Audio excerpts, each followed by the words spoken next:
येत्या 4 ते 5 दिवसात अजितदादांच्या विमान अपघाताच्या चौकशीचा प्राथमिक अहवाल येणार आहे आणि त्यावरनं रोहित पवारांनी सरकारला इशारा दिलाय।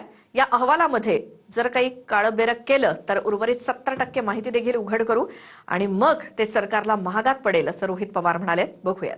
ब्लॅक बॉक्सचा फोटो हा आमच्याकडे आलेला आहे। जी माहिती आतापर्यंत दिली ती कदाचित फक्त 20 ते 30% आहे।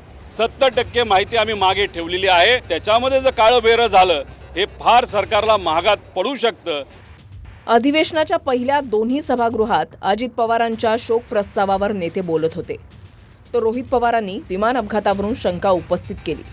ब्लॅक बॉक्सचा फोटो माझ्याकडे आहे, ब्लॅक बॉक्स किती जळाला हेही माहिती आहे। आतापर्यंत 30%च माहिती बाहेर काढली आणि तपासात काळबेर झालं तर 70% माहिती बाहेर काढणार आणि त्यानंतर सरकारला महागात पडेल असा इशारा रोहित पवारांनी दिला। ब्लॅक बॉक्सचा फोटो हा आमच्याकडे आलेला आहे। तो कसा आहे, किती जळला याचे डिटेल सुद्धा आमच्याकडे आलेले आहेत। पण आम्ही वाट बघतोय की केंद्रीय एव्हिएशन मंत्रालय या बाबतीत कसा तपास करते, काय करते। त्याच्याचबरोबर श्वेता सिंग बद्दलची पण बरीच माहिती, त्यांच्यावर कशा कंप्लेंट केलेल्या आहेत, कशा पद्धतीने श्वेता सिंग या भ्रष्टाचार करत आलेले आहेत याची माहिती सुद्धा तिथं आम्हाला कळलेली आहे। त्यामुळे या लोकांना बाजूला ठेवून इन्व्हेस्टिगेशन करणं हे जास्त महत्त्वाचं आहे। ब्लॅक बॉक्स जळून गेला, इथेच तुम्ही संशयाला वाव दिलात।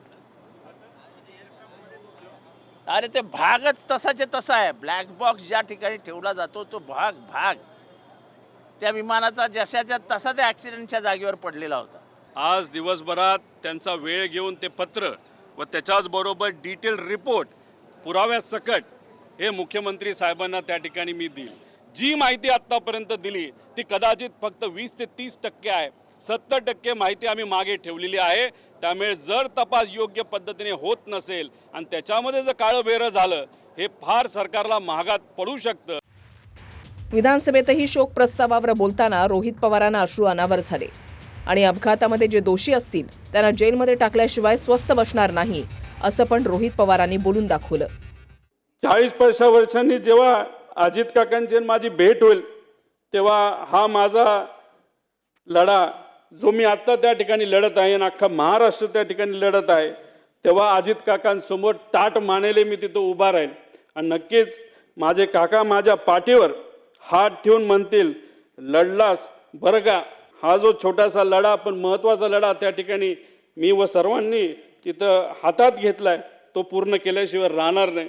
आणि दादांच्या अपघातात जो कोणी जबाबदार असेल, जो कोणी दोषी असेल त्याला तुरुंगात टाकल्याशिवाय आणि शिक्षा दिल्याशिवाय आम्ही तर त्या ठिकाणी शांत बसणार नाही।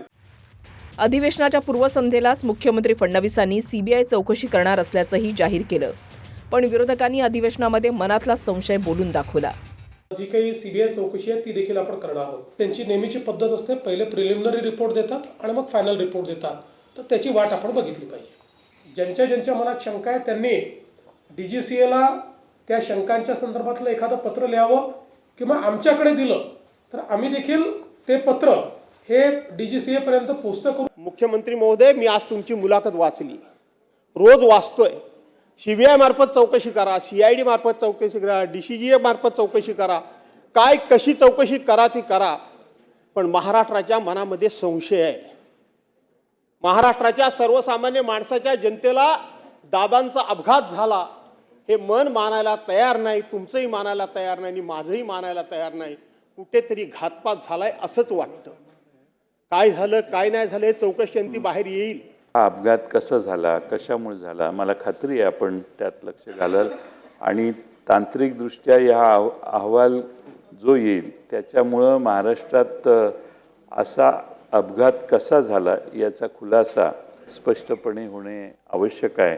असं म्हणजे ॲक्सिडेंट यापूर्वी कधीही मोठ्या विमानांचाही लहान विमानांचाही हा असा कधी झालेला आम्हाला ऐकवत नाही। ठाकरेंच्या शिवसेनेचे आमदार भास्कर जाधवांनी अपघाताच्या दिवशी शरद पवारांच्या प्रतिक्रियेचाही दाखला दिला, ज्यावरून अपघातावरून शंका उपस्थित करणाऱ्यांना सत्ताधारी पवारांच्या वक्तव्याकडे बोट दाखवत आहेत। देशात राजकारण नाही, हा निवड अपघात आहे। कृपा करून इथं राजकारण आणू नये। पण शरद पवार आणि रोहित पवार वेगळं बोलतायत असं नाहीये. तर दादांच्या निधनानंतर त्या दिवशीच्या परिस्थितीनुसार शरद पवारांनी घातपात नाही असं वक्तव्य केलं. नाहीतर बारामतीत ठिणगीचं लोण पसरलं असतं असं भास्कर जाधव म्हणाले. पवार साहेबांनी हातामध्ये कागद घेतला होता, मान खाली होती आणि एकच वाक्य फक्त ते बोलले की हा घातपात नाही, हा अपघात आहे. का बोलले? कशा करता बोलले? जर बारामतीमध्ये दादा जर ठिणगी पडली असती, एक ठिणगी पडली असती तर अख्खा महाराष्ट्र त्या ठिणगीनं होरपळून निघाला असता, होरपळून निघाला असता. पुऱ्या महाराष्ट्रामध्ये हे लोण पोचलं असतं आणि सरकारनं कितीही ताकद लावली आणि कुणीही लावली तरी त्याला कंट्रोल करणं हे कोणालाही शक्य झालं नसतं. म्हणून त्यावेळचं पवार साहेबांचं स्टेटमेंट माझ्यासारख्या कार्यकर्त्याला अत्यंत समयोचित वाटतं. मी त्याच्यावर कधी भाष्य केलं नाही, पण आज हे भाष्य करणं मला उचित वाटतं.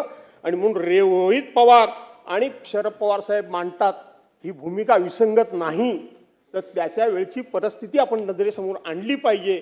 आणि म्हणून दादांचा घात झाला की अपघात झाला हे मुख्यमंत्री महोदय शोधून काढा. 28 तारखेपर्यंत अपघाताचा प्राथमिक अहवाल येणार आहे, ज्यात प्रथमदर्शनी विमान अपघात कशामुळे झाला, नेमकी कारणं काय हे समोर येईल. पण त्याच येणाऱ्या अहवालावरून रोहित पवारांनी काळबेर नको असं म्हणत शंका व्यक्त करत इशाराही दिलाय. विनायक डावरुंगसह अक्षय मणकणी, TV9 मराठी, मुंबई.